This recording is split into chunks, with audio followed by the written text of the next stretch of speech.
Assalamualaikum warahmatullahi wabarakatuh. Ketemu lagi bareng gue di sini dengan teman-teman gue. Hari ini di Club Channel kedatangan salah satu legendaris dari radio gue. Wah dong, legend. Ini orang yang terkenal di masanya nih. Siapa yang nggak kenal ya? Siapa yang gak kenal dengan saudara David? Oke, tepuk tangan buat saudara David. Gimana, Bro David, kabarnya? Alhamdulillah baik. Alhamdulillah. Tapi agak berlebihan sih kalau dibilang gua terkenal di masanya ya. Iya. Kalau gua terkenal di masanya waktu itu gua menang BHB. Oh iya. Jadi besar waktu itu gua berhenti di 8 besar. 8 besar ya? Lumayan lah. Dari awal mulai itu 20 kan, lumayan dong. Gue kecewa dulu dia selesai. Wah, David gue bilang. Gitu ya. Lu pendukung beratnya ya? Sedih gue, 7 malam gue karena dia. Gua pikir juara 7 malam nggak makan. Padahal gua dulu udah super gua. Bro, pusat nih. Gue singkirin yang enggak ini, gue buang. Itu lah. Bro, jangan lupa SMS bro, gua beliin pulsa bro. Iya. Memang begitu tapi gimmicknya ya. SMS harus banyak. Zaman itu kan memang lagi musim-musim yang begitu tuh ya. Iya, belum ada Voting. Walaupun gue enggak ini, gue menentukan. Gue karena yang milih itu gue termasuk salah satu yang milih ya. Gue tim minggu kan datang tuh ke radio. Jadi awal-awal itu ada yang ngotak ya kan. Iya. Begitu gue bawa kertas nih, nama kamu orang ada di sini. Yang di kertas ini salah satunya atau dua-duanya bakal keluar. Tuh, ngeri ya. Bohong. Yang punya ini. Iya. Katanya bohong Kak. Ya udah kita lihat aja, gue kasih kan tak sama Zia. Begitu dia ngomongin selesai, mana kertasnya? Nih lu baca. Benar, salah satu ada yang keluar. Ya ini salah satu listener penentu nasib. Dari situ dia orang ini sama gua. Nah kalau dia ini legendary listenernya dia. Iya. Pokoknya gua dulu inget banget ketemu dia ini waktu awal audisi. Selesai audisi gua ngeliat ini orang tinggi besar. Bener lu pikir Satpam ya? Gua pikir satpam radio kata gua kan. Cuma dia sering balik hotel kan Iya benar. ngajakin ayo main ke tempat gua hotel. Oh dari sana kita dikenalin teman-teman listener yang lain dulu. Sama ada siapa? Si The Bangor ya? Ya. Pokoknya listener yang setia tuh. Gue seneng banget kalau agak diangkat-angkat dikit tuh mereka. Iya. SMS-nya. Bener. Nah, ini gue mau cerita nih. Apa itu? Gue rasa ya dari penyiar radio itu sebenarnya kena pasal 378 bro. Kenapa? Penipuan. Kenapa? Selama ini kan mereka cuma dengar suara kita nih. Iya, bener, Suara bener, kita bener. udah pikir gila suaranya bagus, Iya, suaranya iya. enak didengar. Iya. Sampai ada yang kalau nelpon ya apa SMS gitu request lagu Kak. Kak boleh main nggak Kak bawa makanan gini-gini boleh. Begitu dia datang kan bawa makanan kampret nih Kak David ternyata anak kecil. Banyak yang ketipu gitu gue mikir ternyata gue dulu sering nipu gitu. Gue berarti sih salah dia gampang ketipu. Jadi di radio itu ada 2 David. Ya. Biar nggak beda, satu yang ini David hitam, yang satu David putih. Padahal nggak hitam amat juga, lu aja yang jahat. Biar nggak bedain. Tapi dulu memang nama apa tuh nama panggung ya nama David Hitam. itu juga salah satu yang ngasih buat recommended itu nama David Hitam si Zia dulu. Zia Winanda itu lu pakai nama David Hitam aja nih bagus kayaknya lebih. Jadi adanya Audi hitam gitu ya. Jadi orang juga dengarnya bakal diingat David yang mana nih David Hitam. Iya. Jadi sering gitu gua dibawain makanan, besoknya ngilang nih. Kemana nih? Kecewa. Tahu gitu mending gak usah datang kan ke radio, mending gak usah ngeliat. Ya bukan salah lu itu lagi-lagi. Mungkin orang oknum-oknum itu berharap lebih gitu ya. Mereka kecewa. Ekspektasinya ke wajar. Nah. Suaranya bagus, wajahnya bagus. Enggak gitu sebenarnya konsepnya kan. Iya, Jadi, nggak gitu juga. sebenarnya gua pesan buat dulu cewek-cewek yang sering ketipu sama suara gua dan saya bawain makanan, gua minta maaf. Coba. Mending ya. Ingat-ingat aja. Teman-teman, David. 101.9 FM Indonesia on the air. What's up listener? Apa kabar nih? Sore ini kita ketemu lagi barengan gue David Andi Wijaya atau David Hitam di rancangan BABF Go to Final. Itu aja. Merinding gua, sumpah demi Allah merinding gua. Gua jadi flashback zaman-zaman itu coy, gila. Suaranya oke memang oke suara lu, beneran. 17 tahun yang lalu itu ya. Iya. Cuma gue sering dulu gue sempat punya TikTok, ya lumayan sih, udah ribuan followernya. gue sering live biasa kayak request lagu nih di live gue, ya pembawaan gue masih tetap kayak penyiar radio segala macem. Buat mendengar gini-gini apa yang mau request, dia request, dan lagu yang gue puterin itu bukan apa ya, bukan lagu.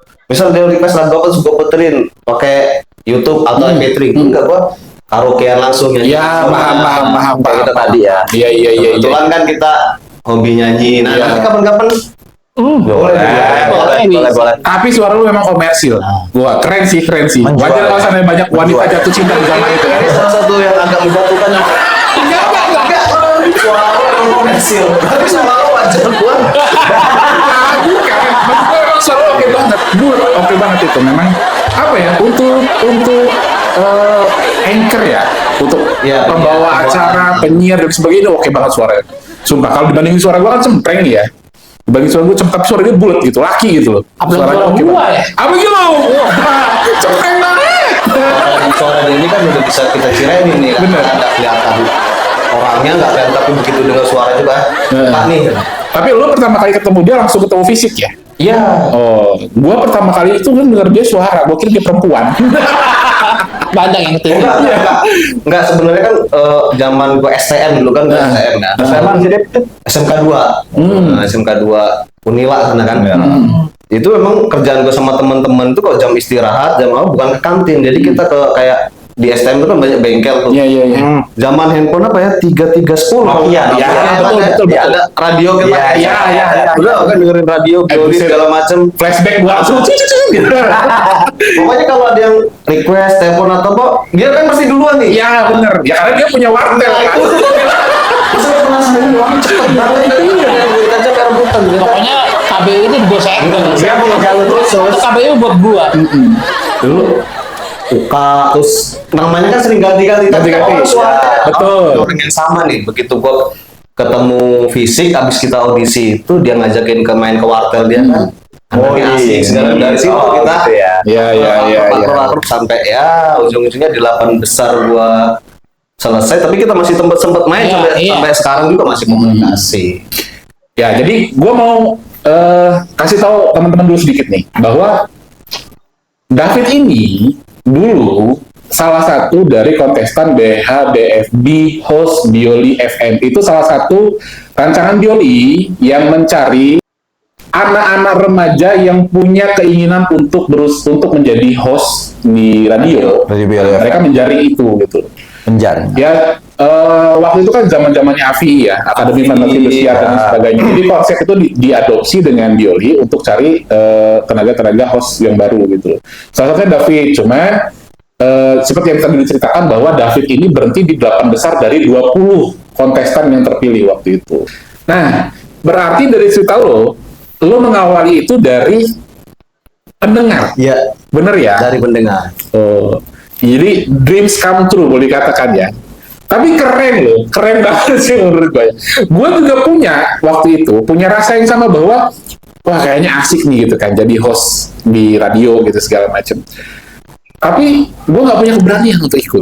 Gue nggak punya keberanian. Lu udah sampai ke 8 besar itu keren banget menurut gue. Keren banget. Gue berani, tapi pas daftar umur gue lebih sehari nggak bisa jadi. Ketahuan kan umur lu berapa? Ini daftar. Sampai gue itu dulu ya, diibaratkan gue di BHBF 1 itu dijulukin yang jago gimmick. Kenapa? Ingat gak waktu gue disuruh ngamen di perempatan lampu merah depan? Iya. Nah, ya kan? Benar. Bukan dong, radio dong. Radio. Oh, kapal cabang. Masuk Raminoto yang arah ke atas tuh SMK 4. Iya. SMP. Jadi itu ingat bener gue hari Minggu.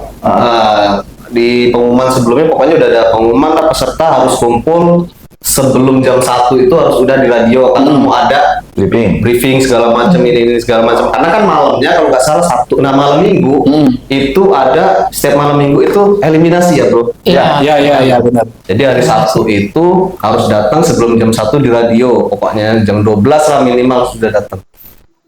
Kalau nggak akan ada sanksi hukuman segala macam gini. Gue udah tahu hukumannya, bocorannya dari dia, nanti hukumannya ini disuruh ngamen bro di sana gini. Karena gue orang yang jago gini, gue santai, gue memang sengaja telat. Gue sengaja telat. Karena kalau semua tepat waktu dan nggak telat, nggak seru nih acara. Betul. Bener kan? Nah ini entertain sejati nih bro. Bener nih. Tangan dulu dong. Yang begini entertainer sejati nih. Jadi dia bukan masalah wah gua nggak boleh kena hukum. Justru dia malah cari di mana letak entertainnya acara itu. Ini Jadi dia menjual ya. entertainer sejati ini benar-benar. Harus kayak gitu karena kalau kita nggak ada ide buat itu Iya. datar aja itu bro. Bener. Nggak ada yang kena hukuman, nggak ada yang Betul. seru-seruan gitu kan. Betul. Gak ada ceritanya. Nggak ada ceritanya.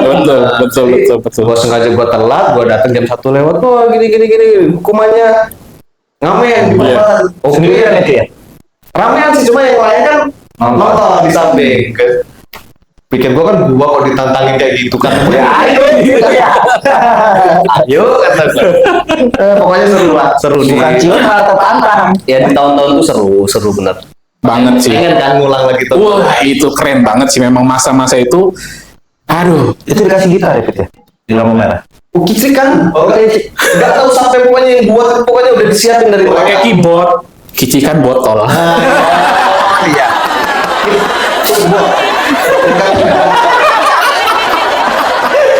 Keyboard. Aduh. Cuma buat kalian kan Ya betul. dengar radio. Lihat kondisi radio sekarang kayak mana sih menurut? Miris. Tadi gua sedih. Miris. Kalau gua miris banget. Ini tetangganya nih gimana? Apalagi gue yang deket Yang tiap hari bisa ibarat bisa lihat. ya pokoknya ya adalah sedih menyedihkan gue. Iya. Tapi makin kesini sih sebenarnya makin banyak perbaikan ya. Gue perhatiin. Cuma memang mungkin trik untuk sampai ke masa itu lagi itu yang masih harus dipikirin gitu. Tantangannya di situ. Menurut gua. Kalau menurut gua setuju gak sih kalian? Gimana? Kita kumpulin host-host dulu yang masih mau siaran. Sulit. Ya kalau sulit Ya, gua aja didengar dulu. sendirian gitu. Didengar dulu. Ya kalau memang mereka sulit, gua ajar sendirian nggak apa-apa. Cuma ya namanya kita kayak gitu kan, kita harus menyesuaikan waktu ya. Betul. Ya, yang penting radio ini naik lagi gitu, ada namanya, naik lagi, ada frekuensinya, ada siarannya segala macam. Nah, salah satu update-nya adalah sudah ada teknologi digital. Nah. Jadi nggak perlu lagi pakai sinyal radio. apa namanya? Frekuensi radio udah nggak diperlukan lagi. Karena kita tinggal download aplikasinya. Bioli FM. Aplikasi Bioli tinggal download di Google Play Store ada, tinggal download. Nanti kita tinggal streaming di situ gitu loh. Nah, informasi terakhir juga ada satu orang host perempuan. Ya. Dan gue lihat baru-baru ini beberapa hari ini Uka. Di Facebooknya itu udah mulai ada host laki-laki satu. Oh iya. Gue pernah lihat tuh di Facebooknya. Mungkin sekitar 2 minggu kebelakang lah kurang lebih ya, gue lupa. Nah, jadi masukan dari Bro David ini bagus banget menurut gue.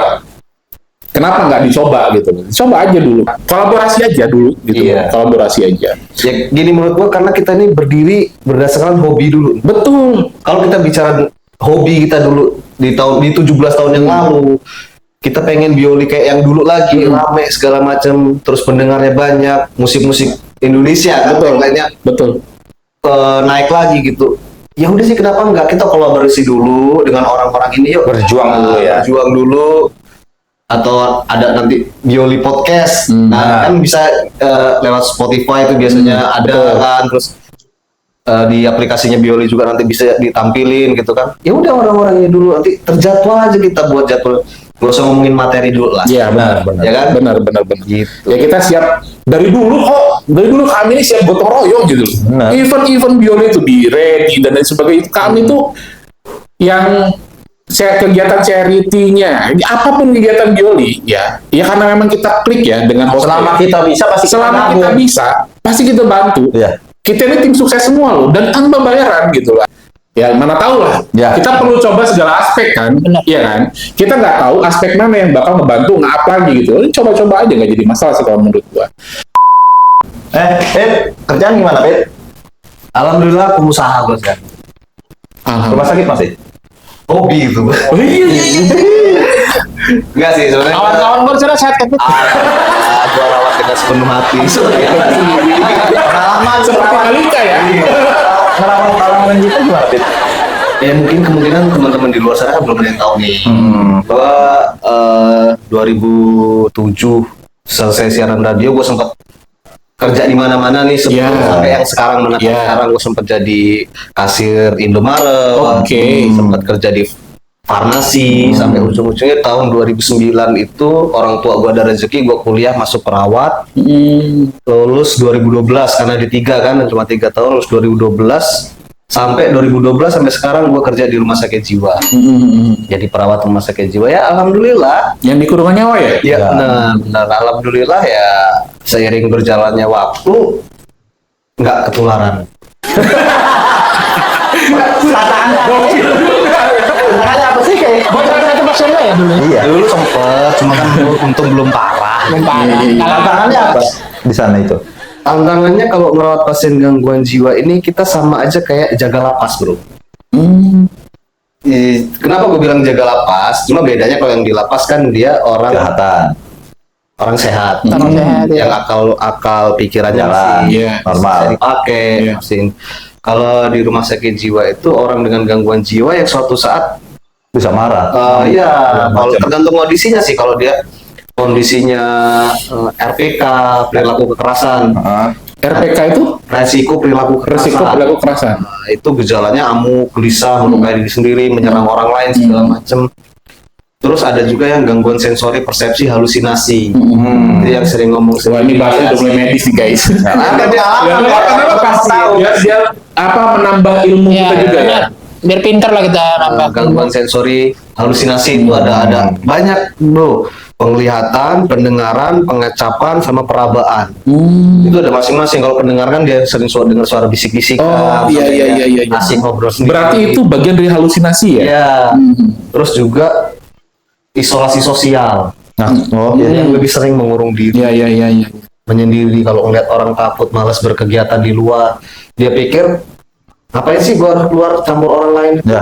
Dia nggak penting. Berarti itu soliter. udah masuk dalam gangguan kejiwaan ya, Ya. kalau orang punya gitu ya. Nah, Kayak mana dengan orang yang ngerasa gua introvert, gua nyaman sendiri gitu. Itu masuk di gangguan kejiwaan nggak? iya, tapi itu bukan tahap dari kayak yang berat ya, bro. Introvert itu ada dua. Introvert yang dia masih bisa Diobatin. Sosialisasi. masih bisa bersosialisasi sama orang, tapi setelah dia bersosialisasi, dia itu biasanya kayak Nggak nyaman. capek, butuh berhari-hari untuk istirahat, diam di rumah.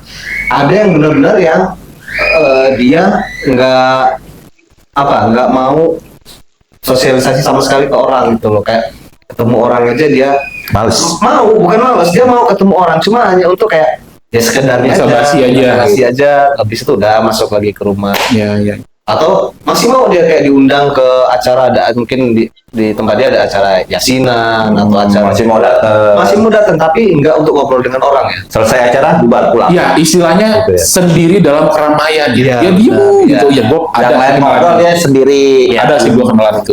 Ya sebenarnya sih kayak gitu masuk dalam kategori gangguan kejiwaan. Iya, Salah tapi satu. mungkin stadiumnya rendah lah ya. Ya. Artinya tapi bisa diobati dengan cara psikoterapi mungkin atau gimana? Bisa konsul ke psikiater. Cuma mungkin biasanya psikiater juga nggak akan ngasih obat ya. Cuma bakal ngasih Terapi gitu aja. terapi, saran aja, kamu harus begini, seharusnya kamu begini begitu. Iya. Karena orang introvert tuh nggak bisa dipaksakan dia untuk harus Berubah. bukan berubah, kamu harus begini, harus ketemu orang, nggak bisa, bro. Nggak bisa dipaksa ya? Nggak bisa dipaksakan. Dia Iya. semakin dia memaksakan untuk bertemu orang dan berinteraksi dengan orang banyak segala macam, Parah. dia Semakin bakal- tersiksa, Iya, dia bakal gue paksain, tapi setelah dia bakal capek banget. ya, Gitu. dan mungkin menimbulkan traumatis akhirnya ya, Iya. karena terlalu terpaksa itu tadi ya. Nah, jadi gitu ya teman-teman. Jadi apa ya? Memang semakin kesini, ya ini lagi-lagi gue bahas nih ya, masalahnya pernah gue bahas. Semakin kesini, bukan kata gue ya, ini banyak penelitian yang bilang generasi Z ini mentalnya semakin melemah, entah karena apa, gitu loh.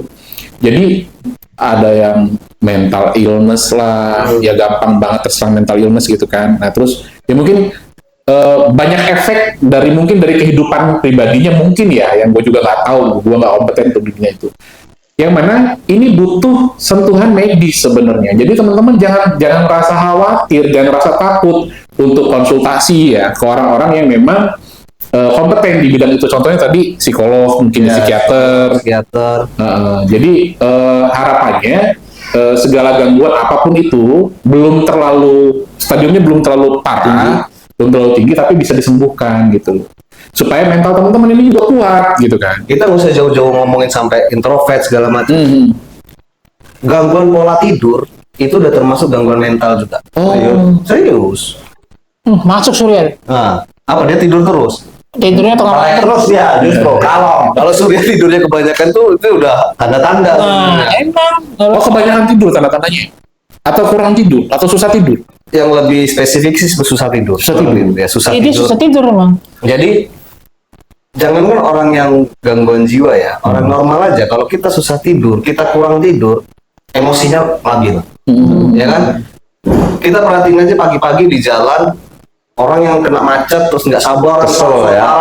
kita bisa nilai di antaranya itu pasti lagi banyak masalah yang lagi dia ngebuat dia nggak bisa tidur segala macam. Ketambah pagi-pagi dia harus bangun pagi ke kantor, segala macam. di jalan ada stresor macet segala macam, itu mudah tersulut emosi. Iya, Tapi iya. kalau orang istirahatnya cukup, tidurnya cukup, Santai aja dia ya. bangunnya juga tepat waktu, dia ya udah fresh aja wah, Masuk akal. pikirnya. Masuk akal. Jadi labil secara emosional di akhirnya ya. Nah, Atau untuk orang mengatasinya gimana itu? Tidur lah. sesimpel itu. Tapi juga tadi mau jawab tuh. Tidur. Karena untuk mengatasinya kita kan nggak tahu apa namanya problem solving atau problem orang itu apa aja, kan kita nggak tahu. Betul. Apa yang membuat dia Kayak susah gitu. tidur. Betul. Yang tahu dia sendiri ya. Nah, benar. Jadi ya solusinya manajemen waktu. Kita harus berpikir gini loh. Bukan cuma kita sendiri yang punya masalah. Semua, Manusia iya. ini miliaran gitu. Betul. Punya masalah masing-masing. ya kan? Kalau kita berpikirnya masalah kita yang paling berat, ya susah. Minimal kita harus punya, kalau saran dari saya ya, minimal kita harus punya satu orang tempat untuk cerita. Bener lah. Bener, Mas. Setuju gua. Setuju gua. Jangan masalah itu dipendam sendiri. Kalau semakin masalah itu dipendam sendiri, itu Beban sedikit malah ya. jadi beban. Bener-bener. Masalah yang ini kecil nih, masalah kecil. Kita pendam sendiri, belum sempat cerita ke orang, besok kita ketambahan masalah baru lagi. Nah, Numpuk lagi, ujungnya kita nggak kuat, depresi. Betul. Nah, itu yang bikin gejala-gejala skizofrenia namanya kalau gangguan jiwa ya. Gejala-gejala skizofrenia itu muncul gitu. Efeknya apa nih dari skizofrenia ini?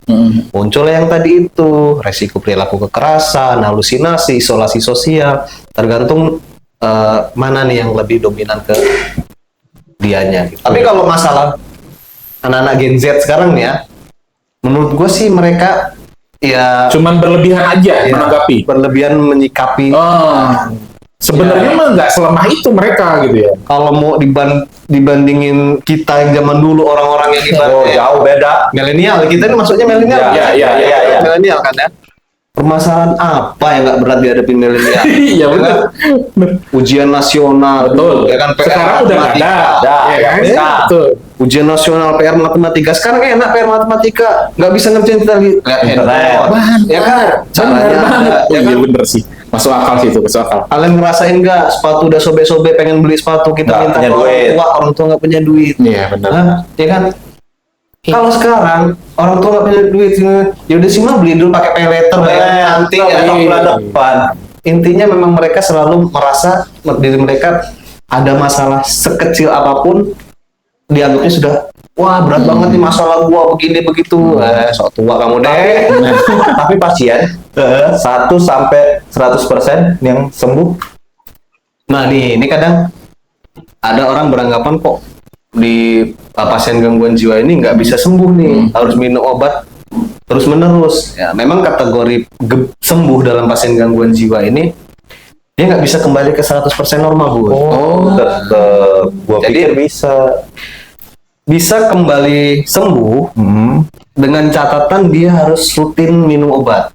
Obatnya apa itu biasanya? Iya nggak perlu tahu lah. Kita sebutin di sini. Oh ya merek ya. Bukan masalah merek. Bukan masalah merek, takut ada penyalahgunaan. Ya, Benar kata Jose. Jadi Mengeluarkan obat itu harus punya resep dan punya kemampuan latar belakang yang cukup untuk mengeluarkan obat. Apa itu? Jangan. Udah mulai ada gangguan kejiwaan dan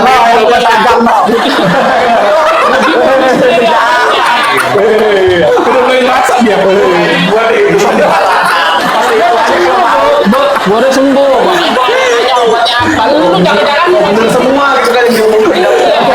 Sorry, sama yang jangan aja nanti ngebut sama David kalau mau nanya obatnya apa. Karena obat-obat pasien gangguan jiwa ini memang obat-obat psikotropika. Nah. Aslinya obat-obat psikotropika yang memang apa sih? Memang diperuntukkan untuk pengobatan. Iya. Kalau kita sebutkan, Ya, bahaya. Bisa ada bahaya. penyalahgunaan ya? Jadi orang yang mendengar podcast kita ini bisa, oh Benar. beli ini. Ya. Nah, karena memang jenisnya Karena penenang ya? Ya, benar. Iya, paham. Ya, Jadi dibilang sembuh itu gimana dia? dibilang sembuh itu dia sudah bisa beraktivitas normal, sudah bisa diajak komunikasi nyambung, sudah bisa melakukan aktivitas mandiri, ADL mandiri segala macam, dan mampu melakukan apa ya, kegiatan atau pekerjaan ringan. Contohnya Kayak gua lah, Bud. Ah. Lu liat gua aja kalau liat orang sembuh kayak gua. masih sering kumat tapi kan. Iya, kan lu dibilang nggak 100%. Oh iya, benar. Itu pokoknya intinya, tapi dengan catatan harus tetap rutin kontrol. Oh, tetap kontrol ya. Iya. Namanya dosis minum obat itu ada dosis apa ya, dosis maksimal, dosis optimal, sama dosis perawatan. Yang pertama ini dosis maksimal, pasien-pasien baru nih biasanya kita kasih dosis yang maksimal. Nanti sekiranya sudah 1 minggu atau 1 bulan di rumah sakit jiwa, kita rubah ke dosis yang optimal. Nah, setelah itu persiapan dia pulang sampai nanti dia di rumah, kita kasih dosis perawatan namanya. Dosis perawatan itu kalau nanti dia sudah mulai bagus kondisinya dan dia sudah bisa memanajemen, saya harus minum obat nih. Tahu udah jadwalnya ya. Nggak tahu jadwalnya, terus kira-kira saya kalau nggak minum obat saya bakal Gimana? itu dia sudah ngerti tentang itu. Nah, itu kita kasih dosis perawatan. Jadi dosis perawatan itu boleh diminum, boleh enggak, tapi kita harus punya sediaan di rumah. Minimal kalau sudah mulai aduh. Nah, dia sudah paham. Ada yang aneh, minum obat gitu ya? Nah, dia sudah paham itu boleh. Tapi untuk 1 tahun pertama biasanya tidak boleh stop. Iya. Nah, untuk tahun-tahun berikutnya makanya dia harus rajin kontrol, dan itu pun bukan atas dasar pasiennya sendiri yang menentukan, waduh saya kayaknya nggak minum obat nggak apa-apa nih. Itu nggak boleh. Harus konsultasi dulu, saran dokter menyarankan ini kan dosis kamu sudah dosis perawatan, ya kan? Kamu harus punya sediaan obat di rumah. Nah, dengan sediaan obat di rumah ini kamu harus bisa memanage kondisi psikologi kamu, kondisi mental kamu. Kalau memang tidak minum obat kamu merasa baik-baik saja, nggak apa-apa. Tapi kalau satu saat kamu sudah merasa pikiran kamu nggak tenang, kacau segala macam, kamu harus minum obat. Itu harus dokter yang ngasih ya. Kalau kami kan sebagai perawat nggak boleh juga kayak gitu. Jadi ya tetap segala macam bentuk perubahan dosis, pemberian obat segala macam itu yang berwenang dokter. Nah, gue ada beberapa pertanyaan nih, Fit. Boleh lu jawab singkat aja deh. Gue langsung aja pertanyaannya. Yang pertama, rumah sakit jiwa itu merawat orang dengan gejala kejiwaan yang memang diserahkan keluarganya saja, atau dengan temuan-temuan orang yang ada di jalan. Itu yang pertama. Yang kedua,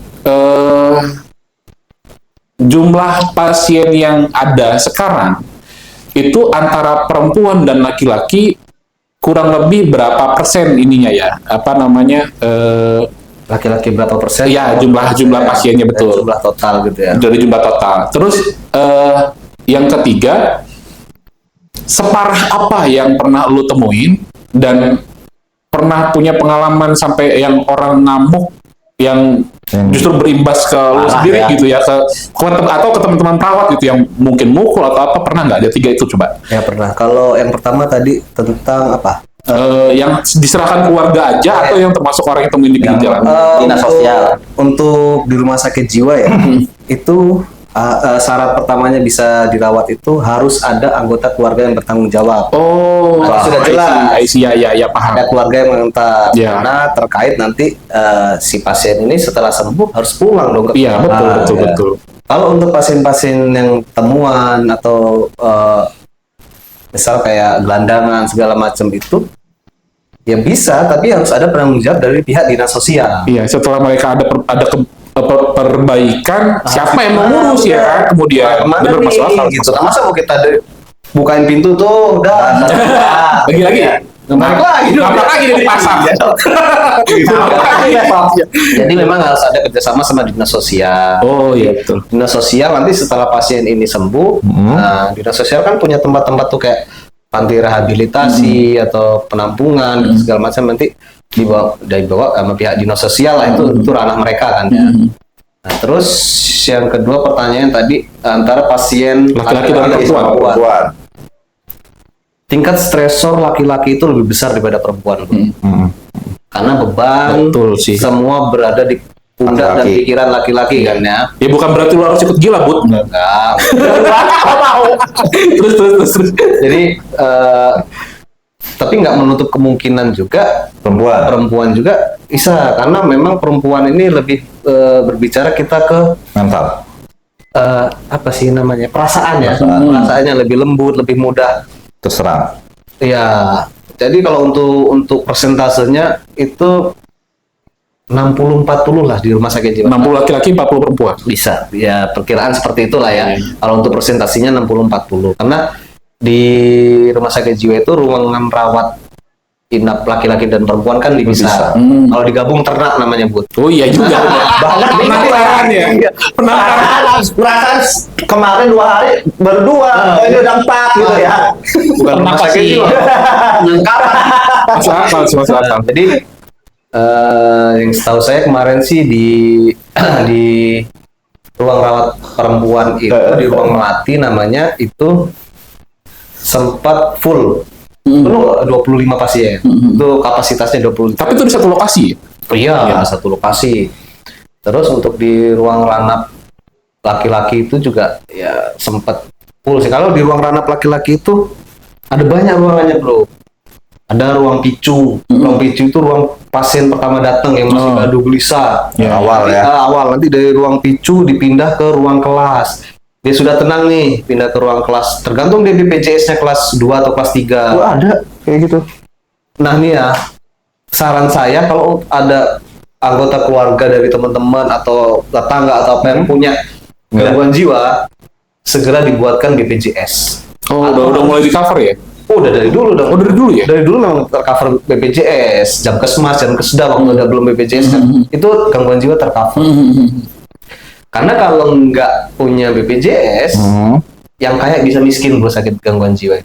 Mahal ya. Bukan masalah mahal, karena pengobatannya memang harus kontinu terus gitu. Mau sampai kapan lu ngeluarin duit paling nggak minimal kalau beli obatnya secara umum, obat yang maksudnya yang range-nya Murah. menengah ke bawah lah ya, itu paling nggak 1 bulan tuh harus keluar duit 600.000, 700.000-an. Kalau ringnya yang bagus untuk yang paten segala macamnya itu bisa di atas jutaan biasanya kayak gitu. Makanya kalau dengan adanya BPJS kan tercover. Jadi yang penting BPJS-nya aktif, rujukannya segala macam. Kalau untuk berobat itu ya, diurus lagi. Budi aman lah udah punya BPJS. Kenapa jadi bukan asuransi katanya enggak ya? Aman lah, Bud. Dan- Tak dulu. Belum Oh iya, selesai terakhir, pertanyaan gua. Lu main Yang sampai paling horor nih ya. Ya maaf nih, parah. Pertanyaan paling horor nih. Iya. Ini dialami gua sendiri nih. Heeh. Jadi sekitar tahun 2013 itu ada pasien, nggak usah gua sebut Iya, namanya. Ya, nggak usah. Dia kondisinya bukan gangguan jiwa murni, Nah, retardasi mental. maksudnya gimana? Retardasi mental itu kalau bahasa orang awam idiot. Oh ya. Nah, Ya. idiot tapi bukan yang kayak Down syndrome. Down Iya, syndrome iya. kan Down syndrome. Bawaan. Iya, paham. Idiot itu dia fisiknya Bagus. normal, tapi untuk Otaknya. IQ, untuk ini segala macamnya retardasi mental itu kemunduran, dia nggak berkembang. Jadi perilakunya Ya gitu-gitulah. ya kayak anak kecil, kayak usia segala macam. Dia badannya besar segala macam. Jadi inget banget gua sekitar 1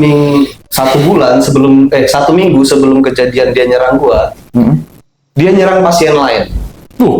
Dia nyerang pasien lain, dia gigit kuping pasien lain. Wow. Dan itu ya, itu kan penanganan pertama itu harus langsung kita amankan, Dipisah ya. kita pisah, isolasi dan kita lakukan tindakan fiksasi. Kalau lu sendiri diapain waktu itu?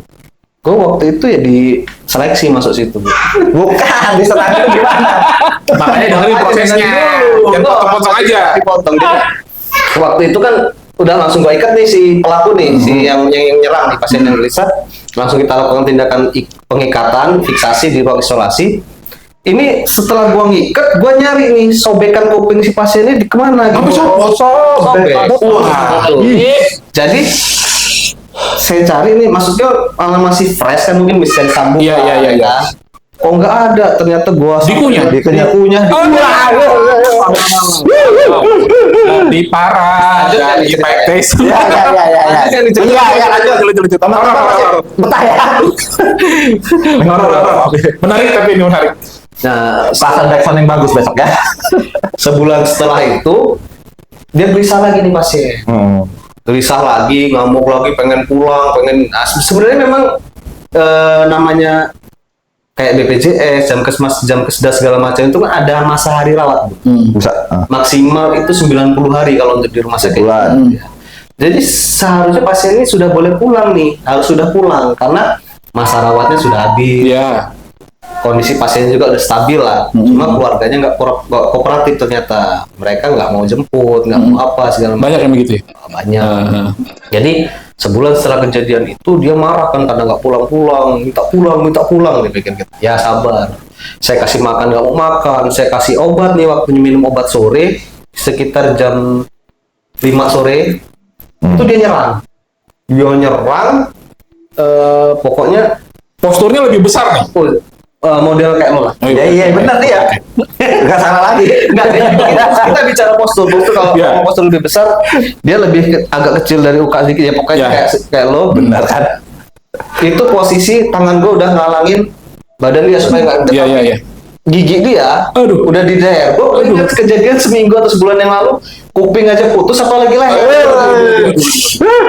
Kuping kan ada tulang rawan ya, bisa putus ya. Benar. Apalagi kulit doang ya. Itu jadi pokoknya intinya gue Dibikinnya ayam kali. ya, pokoknya intinya kalau bukan dia yang roboh, gue yang mati itu. Jadi untung pas waktu itu banyak pasien juga yang bantuin gitu kan, jadi dia dorong. Oh, alhamdulillah ya, malah pasien bantuin Ya ya. pasien-pasien itu kalau yang udah bagus ya kita ini kan apa sih?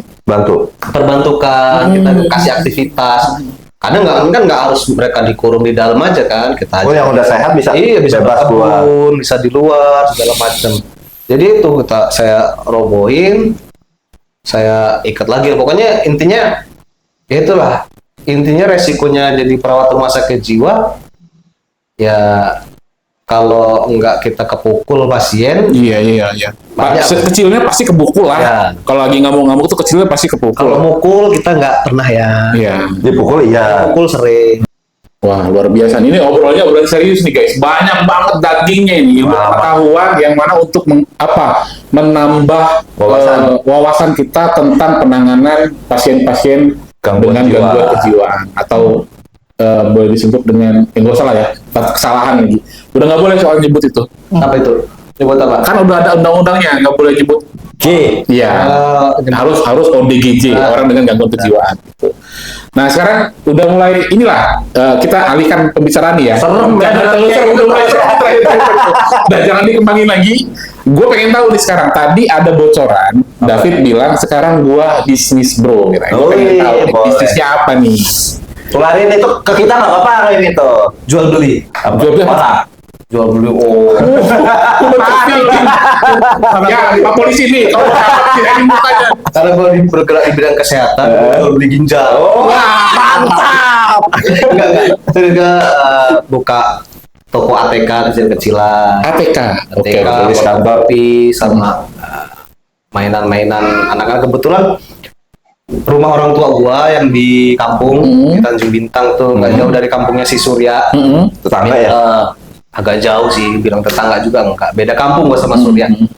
Itu di depan sekolahan SD, SMP. Oh iya, SMA. strategis. Jadi gua buat usaha ATK di situ sama fotokopi segala macam. Terus itu kebetulan ada 2 kios. Nah, yang kios kedua ini Pribadi. iya punya pribadi. Oh ya, alhamdulillah. Udah nggak bikin kontrak lagi berarti ya. Ya, Keren. cuma tinggal bayar cicilan bank aja. Jangan curhat di sini. Bukan masalah kontrak, kita ambil nilai positifnya sih di situ. Kita nggak mikirin biaya kontrak, Iya, betul. sewa tempat segala Betul. macam itu punya pribadi. Cuma untuk yang modal, Ada kewajiban lain. ada kewajiban lain untuk kita modal kan nggak mungkin. Kita bukan keturunan orang kaya bro yang minta Pak minta duit buat modal. Rintis nih bos, bukan pewaris. Ah, Ya. Jadi gitu. Yang kedua ini gue lagi mau bikin usaha. Kalau di tempat gue tuh agak jarang sih bu. Apa thrifting? Thrifting pakaian-pakaian. Oh, dari luar negeri tuh second. Second ya. Moga-moga aja doain lah ya. Amin. Di Tanjung Bintang. Ya, di Tanjung. Jadi bukan di Bandar Lampung berarti ya? Bukan. Oke, berarti teman-teman di Tanjung Bintang ya tungguin usaha barunya David. Kita bantu doa bareng-bareng nanti usaha thriftingnya bisa benar-benar Doa mulai. Amin. Doa selesai. Nah, sama yang teman-teman yang ada di wilayah tadi yang SD ya, SD dan itu segala macam. Kalau mau butuh fotokopi, ada fotokopi David, terutama alat-alat tulis dan alat-alat kantor juga bisa belanja di situ. Ya, pokoknya support dulu lah. Teman punya usaha apa, kita support dulu biar saling kan akhirnya gitu. karena kalau menurut gue gini bro, usaha apapun yang kita jalani itu sebenarnya pelanggan utama ini pelanggan yang pertama sendiri kawan-kawan dan orang-orang dekat. Bring satu gitu. Iya. Kalau kawan-kawan dan orang-orang dekat aja udah nggak support sama usaha kita, susah gitu. Bener banget. Dengan support, dengan kita belanja ke teman gitu lah. Misal jangan utang dulu ya, aduh. Jangan dong. Itu malah ngebunuh ya kayak gitu. Sampai ada kata-kata apa? Hiroshima hancur karena bom, warung hancur karena Bon. Maksud gue ya dengan paling nggak dengan kalian nggak beli, tapi bantu promosi. Di sini tempat si David nih jual gini. Insya Allah saya bakal maju. Amin. Namanya dong, nama usahanya. Iya, boleh nih nanti ditayang. Udah ada belum? Kalau untuk yang thrifting itu Ibun. Udah mulai jalan itu? Atau masih dalam proses? Dalam proses. Oke. Tapi kan nama kita udah siapin. Oke. IBOON. Ibon. Nah, itu di Sudah ada sosmednya belum? ada. Ya nanti di tolong juga ya biar kita Nanti ditampilin di sini mention ya. di sini. Di Bandar Lampung gua ada usaha kue. Kue, boleh tuh. Punya istri ya? Boleh. Itu udah berjalan 3 tahun. Gimana? Dan alhamdulillah dalam 1 minggu itu nggak putus-putus untuk orderan. Sampai sekarang masih berjalan. Sih, Coba lebih spesifik produknya apa? cake, donat, Cookies gitu-gitu ya? cookies, kue-kue kering. Untuk lebaran kemarin alhamdulillah pesanan melebihi ekspektasi target. Iya. Alhamdulillah. Alhamdulillah. Tuh kalau kita mau order gimana? Di Instagram aja. Hubungi Instagram T-Food. Nanti gua Kirim. untuk lihat produk kita, kuenya ini bisa lihat di Instagram, itu mau dari birthday cake, terus kue-kue kering, bolu segala macam untuk acara bisa pesan. Minimal pemesanan 2 hari sebelum acara. Itu semua kreasi dari siapa? Istri semua? Atau memang punya karyawan gitu? Adik ipar sama istri. Oh, Untuk ininya, Apa itu? deliverynya kita ambil ke sana atau? Saya antar sampai rumah. tergantung negosiasi lah ya. Jarak dan jumlah order itu berpengaruh. Tapi kalau nggak- ordernya cuma satu, jaraknya 50 kilo ya. Lu mikir. Jadi apa mempengaruhi itu antara jumlah? Kalau ongkosnya 200.000 gimana? Kalau ongkosnya 200.000. Nah, kalau ada ongkosnya nggak apa-apa.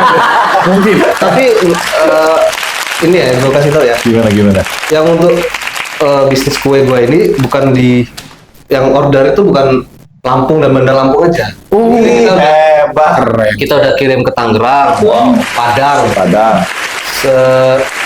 Yang selama ini paling jauh sih Padang ya. Padang itu udah 2 kali kita. Apa? Cake birthday apa gimana? Kalau cake birthday kita kirim ke sana, Hancur di jalan dong. Ya apa jadi? Kering. brownies. Oh, brownies. Nah, kalau Terlalu aktif kayaknya lu nyebut. Pertanyaan lu extraordinary. Ya siapa tahu. Emangnya di sana nggak ada cake birthday lah. Bukan. Khusus harus kedapin. Bukan, gue kebayangin ya, cake birthday itu dikemas, di packaging untuk dikirim ke Padang. Ya, selama pengiriman dilempar. Iya. Sampai sana. Sampai nanya jadi donat. Ah, ya. Jadi kemarin tuh ngirim brownies sama kue kering. Itu kita kirim H-7 sebelum Lebaran. Ya alhamdulillah.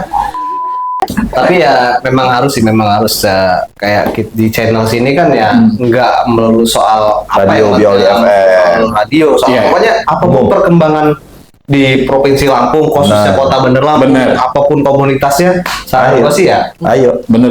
Ya. Itu tadi salah satu yang mau gue ceritain bahwa memang betul awal mulanya kita buat podcast B Club ini awalnya memang untuk nostalgia zaman-zaman kita Ya. radio. Karena waktu itu pendengar radio Bioli itu punya komunitas namanya B Club. Awal-awalnya memang dari situ. Cuman semakin kesini Makin berkembang. kreativitas anak-anak B Club ini muncrat cuy. Sampai nggak Jadi ada ada divisi-divisi lagi. baru gitu. Ini aja yang belum, ya insya Allah teman-teman bantu doanya ya. Ada yang udah prepare untuk kuliner. Jadi makan kemana, mereka review apa segala macam ya. Itu masih dalam naungan B Club. Insya Allah belum Masih proses lah ya. Nah, terus juga tadi ada teman yang sudah mulai prepare untuk buat sangkringan B Club, Sangkringan. yang mana nanti sekali-sekali podcast kita bakal di angkringan itu. Minta bantu teman-teman, mau bantu doanya semua ya. Semoga semuanya bisa berjalan dengan lancar. Semua planning kita semua, bukan cuma planning B Club. Kita semua bisa lancar. Amin. Gitu, oke. Mungkin kita cukupin sampai itu. Bro David, terima kasih atas waktunya. Siap. Ya, Thank you, Bro thank you. Uka, Bro, siapa sih nama lo? Lupa gue. Michael. Terima kasih teman-teman. Jangan bosan-bosan terus nonton kita. Jangan lupa yang belum subscribe untuk subscribe, karena subscribe itu Gratis. Gratis ya. jadi mohon bantuannya untuk like juga, komen juga ya teman-teman. Terima kasih. Wassalamualaikum warahmatullahi wabarakatuh.